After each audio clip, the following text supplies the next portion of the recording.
پاکستان میں سیاسی جماعتیں جو پراکسی بن جاتی ہیں، جو اعلی بنی ہیں، جسے ایک ہائبرڈ نظام کا نام دیا جا رہا ہے، کسی کے باپ میں بھی ضرورت نہیں ہوگی کہ وہ پاکستان میں اپنی مرضی کی حکومت بنا لے. صرف ووٹ دے کر گھر میں بیٹھ جانا ایک اچھی حکومت یا ایک مستقبل کی ضمانت نہیں بن سکتا. آپ کو اپنے حقوق کے لیے خود کھڑے ہونا پڑے گا. آج آئی پی پیز کا یہ معاملہ اور بجلی، اب دیکھیں گرمیوں میں بجلی کے بل آئیں گے، اتنا گھر کا کرایہ نہیں ہے. 40 ہزار 50 ہزار لوگوں کا بل آتا ہے، اور کون اس کی قیمت ادا کر رہا ہے؟ وہ پاکستان. یہ پیسہ کس کی جیب میں جا رہا ہے؟ ان کو ان کی کرسیوں سے پکڑ کر اٹھا کر باہر پھینک دینا چاہیے. ان آئی پی پیز کو پاکستان میں ختم کر دینا چاہیے، اور جائیں جس عدالت میں انہوں نے جانا ہے. اور یہ نواز شریف سے پوچھا جائے کہ بھئی تمہارا تو گھر بھی بن گیا اور تمہاری اگلی نسلوں کی 2 دفعہ شادیاں بھی ہو گئی. دوستو، یہ جو ہاؤس آف شریف ہے اور یہ جو زرداری خاندان، فرزند زرداری، جن کے خواب ہیں، چھوٹے چھوٹے سے خواب ہیں کہ کسی کو وزیر اعظم بنانا ہے، کسی کو پنجاب کی وزارت ملنی ہے، کوئی ان سے پوچھے کہ تم نے اپنے بچوں کو تو سیٹل کر لیا، لیکن پاکستان میں یہ جو ہمارے بچے ہیں، 2.5 سے 3 کروڑ بچے اسکول نہیں جاتے، ہمارے بجلی کے بل ہی پورے نہیں ہو رہے، تو باقی کیا پیچھے ہوگا؟ تو یہ پاکستان میں اس صورتحال ہے. میں آپ کو دوستو یہ بھی خبر دے دوں کہ انجینئر محمد علی مرزا کی اکیڈمی کے اوپر حملہ ہوا. اللہ تعالیٰ جی انجینئر محمد علی مرزا کو اپنے حفظ و ایمان میں رکھے.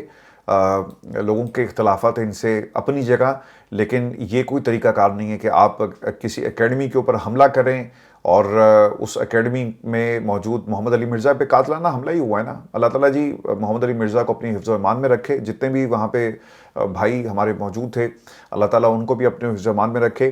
اور 3 لوگ بتایا جاتا ہے کہ جنہوں نے یہ حملہ کیا. تفصیلات کے مطابق جیلم اکیڈمی پر فائرنگ کا واقعہ، اکیڈمی انتظامیہ کے مطابق حملہ آور نے گیٹ پر فائرنگ کی، جس کا پولیس نے بھرپور جواب دیا اور پولیس کی فائرنگ سے حملہ آور موقع پر مارا گیا. اکیڈمی انتظامیہ کے مطابق حملہ تقریباً 10:45 پر ہوا. حملہ آور کی فائرنگ سے پولیس اہلکار بھی زخمی ہوا، جسے ہسپتال منتقل کر دیا گیا. اللہ تعالیٰ جی اس کو جلد صحت یاب کرے. اور یہ لوگ کون ہیں، اس کے حوالے سے ابھی تک کوئی انویسٹیگیشن میں تفصیل سامنے نہیں آ سکی.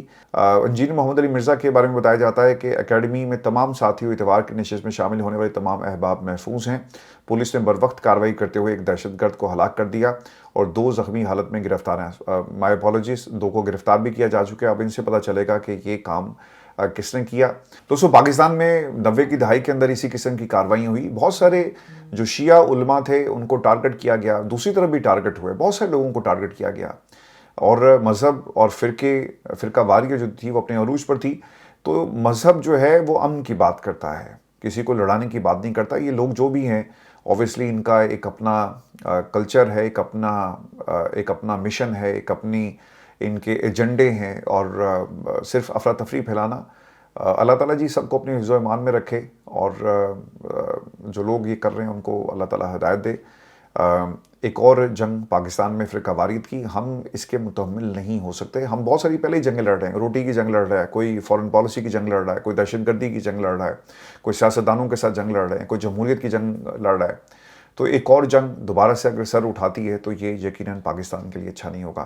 دوستوں، میں آپ کو خبر یہ بھی دے دوں کہ اسلام آباد انتظامیہ کے بدلتے بیانات، اور خبر یہ تھی کہ راولپنڈی کی انتظامیہ نے پھر ایک بار اعلان کیا کہ شہر کے تمام پبلک اور پرائیویٹ ٹرانسپورٹ جو سینٹرز ہیں ان کو بند کیا جا رہا ہے، مراکز بند رہیں گے.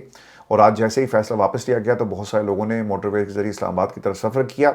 جو راستے میں پھنس چکے ہیں ان کو اسلام آباد میں انٹر ہونے کی اجازت نہیں ہے. تعلیمی ادارے بھی بند ہیں، یہ بھی خبر آ رہی ہے. پھر الجزیرہ کی ایک رپورٹ بھی آپ کے ساتھ شیئر کر دوں. اور الجزیرہ کی رپورٹ یہ ہے کہ 2 جو جہاز ہیں وہ پاکستان میں نور خان ایئر بیس پہ لینڈ کیے جی، اور امریکہ اور ایران کے درمیان مذاکرات اگلے ہفتے ہونے کا امکان ہے. اور پاکستانی سیکیورٹی اہلکاروں کے مطابق مذاکرات کا دوسرا مرحلہ جمعے سے پہلے متوقع ہے، اور ان کا یہ اندازہ کئی عوامل پر مبنی ہے.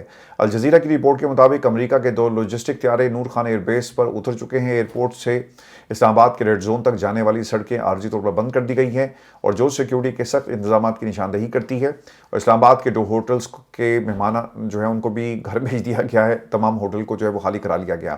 تو یہ ایک ڈیولپمنٹ ہے. اس کے تناظر میں آپ نے یاد رکھنا ہے کہ مذاکرات کا سیکنڈ راؤنڈ بہت جلدی پاکستان میں ہونے جا رہا ہے. تو میں آپ کو ایک خبر یہ بھی دے دوں کہ اسپیکر ایرانی پارلیمنٹ محمد کالیباف یہ کہتے ہیں کہ میرے لیے شہادت کے سوا کوئی کامیابی نہیں، اپنی جان اور اپنی ساکھ دونوں اپنے لوگوں کے حقوق کے لیے قربان کرنے کا تیار ہوں. تو جس قیادت کو شہادت کی تمنا ہوتی ہے نا، آپ اس قیادت کو شہید تو کر سکتے ہیں، آپ اس کی زندگی تو چھین سکتے ہیں، مار بھی سکتے ہیں، لیکن اصل مقصد جو ہے وہ ہمیشہ زندہ رہتا ہے.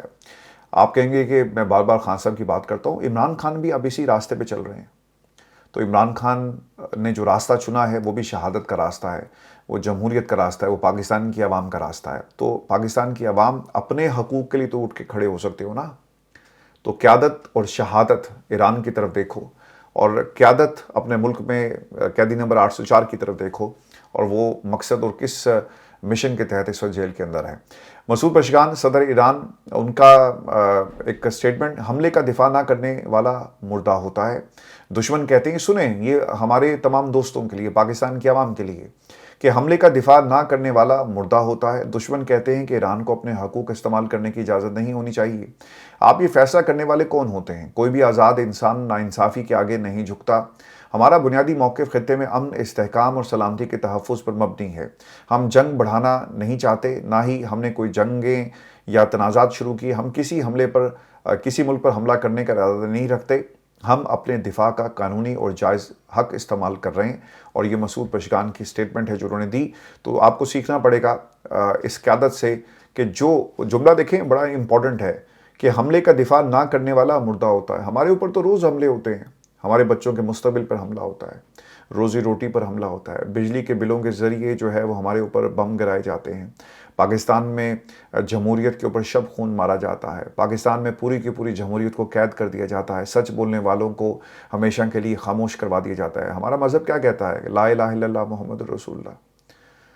اس کا مطلب کیا ہے؟ اس کلمے کی حرمت کیا تقاضا کرتی ہے کہ سچ بولو، اور پاکستان کی حکومت ہمیں ہی سچ بولنے سے روکتی ہے۔ حقائق دکھانے سے ہمیں جو ہے وہ کہا جاتا ہے کہ خاموش ہو۔ دیکھیں یہ جمہوریت دھوکہ ہے۔ میں تو اس نتیجے پر پہنچا ہوں، اوور دا ایئرز جتنی بھی خبریں ہم کوٹ کرتے رہے، رپورٹ کرتے رہے، پاکستان میں جتنا بھی سیاستدانوں کو قریب سے دیکھا ہے، یہ پوری کی پوری جمہوریت جو ہمارے سامنے اس وقت موجود ہے، یہ ایک دھوکہ ہے۔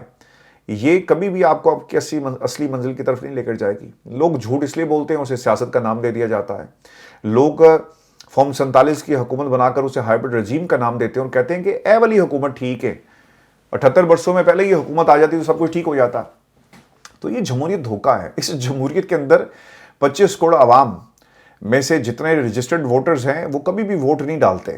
فیصلہ صرف 4-5 کروڑ نے کرنا ہوتا ہے، اور اس 4-5 کروڑ میں سے بھی ووٹ جو ہے ڈیوائیڈ ہو جاتا ہے۔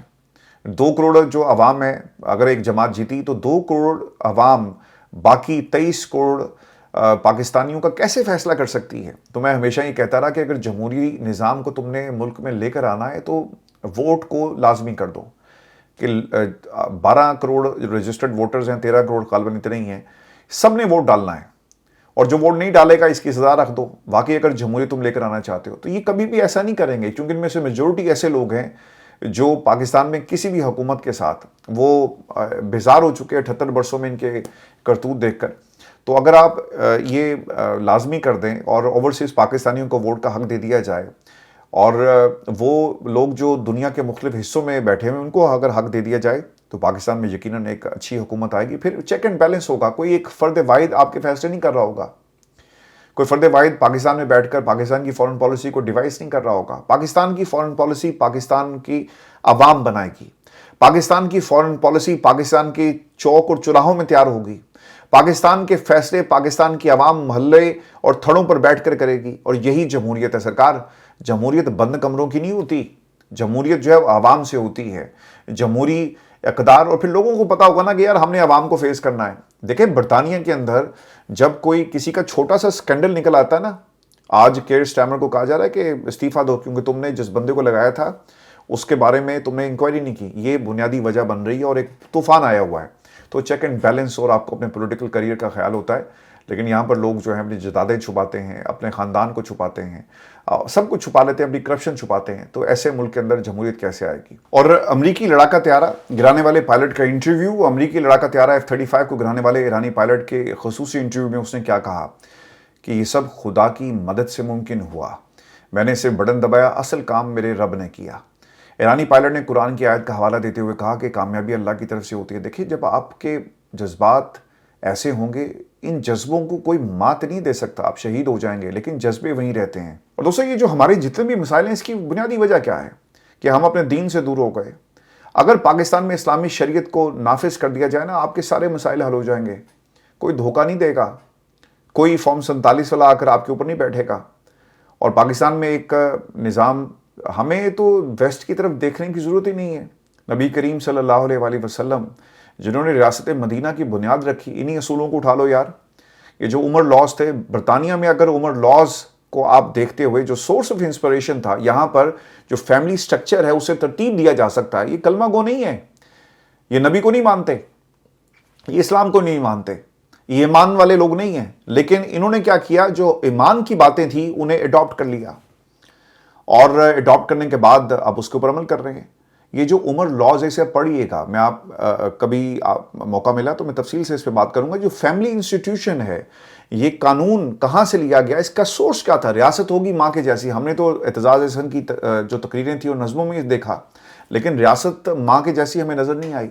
تو آج یہ جو پائلٹ ہے جو باتیں کر رہے ہیں نا, اس کا ایمان کتنا مضبوط ہے آپ دیکھ لیں. اور یہ فتح ایران کو ملنی ہی ملنی تھی. ویسٹ جو مرضی کوشش کر لے, اتنی بڑی طاقت ہے امریکہ, اتنی بڑی طاقت تھی کہ آج اسے گھٹنے ٹیکنے پر وہ مجبور ہو گیا ایران کے آگے. کمالا ہیرس کی ٹرمپ پر تنقید, یہ بھی سن لیں. اسرائیلی وزیر اعظم نے امریکی صدر ٹرمپ کو ایران جنگ میں دھکیلا. اسرائیلی وزیر اعظم نے امریکی صدر ٹرمپ کو ایران کے ساتھ جنگ پر مجبور کیا. ٹرمپ ایک ایسی جنگ میں دھکیلے گئے جس میں امریکی عوام کو کوئی دلچسپی نہیں رکھتے. ایران جنگ سے امریکی فوجیوں کی جان خطرے میں پڑ گئی. ٹرمپ نے جلد بازی میں بیانات دیے. وال اسٹریٹ جرنل کی ایک رپورٹ ہے, اور وال اسٹریٹ جرنل یہ بتا رہا ہے کہ ٹرمپ کا خیال تھا کہ ایران پر فتح انہیں عالمی نظام کی تشکیل نو کا موقع دے گی. ٹرمپ نے ایک ایسی فوجی مہم کی مخالفت کی جس سے امریکی فوجیوں کی ہلاکت کا خدشہ تھا. ٹرمپ نے ایرانی تہذیب کے خاتمے کا بیان جلد بازی میں دیا. ٹرمپ کا ایرانی تہذیب کے خاتمے کا بیان قومی سلامتی کے منصوبے کا حصہ نہیں تھا. صدر ٹرمپ در حقیقت ایرانیوں کو دھمکانا اور تنازع ختم کرنا چاہتے تھے. آپ نے کہا نا جی کہ یہ ایک دنیا میں ایک نیا ورلڈ آرڈر دیکھنا چاہتے ہیں. ورلڈ آرڈر تو بن گیا. آج سپر پاور ایران بن کے سامنے آیا, اور نیتن یاہو اکیلا آپ کا دوست, آپ دونوں کٹھے بیٹھیں گے اکیلے, اور نیٹو آپ سے الگ ہو گیا, یورپی یونین آپ سے الگ ہونے کی باتیں جو ہے وہ کر رہا ہے. نیٹو کو آپ نے کاغذی شیر کہہ دیا. تو ڈونلڈ ٹرمپ کی جو پرائرٹیز تھی وہ دنیا کے سامنے آ گئی ہیں. تو مذاکرات کے حوالے سے جہاں پر پاکستان میں ایک نشست ہو جا رہی ہے, میں آپ کو یہ بھی خبر دے دوں کہ حوثیوں کا باب المندب بند کرنے کا اشارہ. یمنی تنظیم انصار اللہ کے سینئر عہدیدار حسین العزیزی کے مطابق اگر ہم نے باب المندب بند کر دی تو کوئی بھی اسے نہیں کھول سکے گا. حسین العزیزی نے کہا کہ ٹرمپ اور اس کے ساتھی امن کی راہ میں رکاوٹ بننے والے اقدامات ترک کریں. امریکی صدر اور اس کے ساتھ ہمارے لوگوں کے حقوق کا احترام کیا جائے. ایک اسرائیلی عہدیدار کے مطابق جنگ بندی ختم ہونے پر اسرائیل اور امریکہ ایران پر حملے کی تیار ہے. ایران میں ممکنہ اہداف کی نئی فہرست تیار کر لی گئی ہے, اور اسرائیلی عہدیدار کے مطابق ملٹری انٹیلیجنس ایران کی صورتحال پر نظر رکھے ہوئے اور ایران کی توانائی تنصیبات پر ممکنہ حملہ کیا جائے گا. آپ یہ کوشش کر کے دیکھ لیں. ڈونلڈ ٹرمپ کے اوپر آپ کوئی بھروسہ نہیں کرے گا, اور پاکستان کی سر اس میں سچویشن خراب ہو سکتی ہے. یہ ہماری آج کی نشست تھی. اپنے کمنٹ ضرور بھیجیں, چینل کو سبسکرائب کرنا مت بھولیں. اجازت دیجیے, اللہ نگہبان.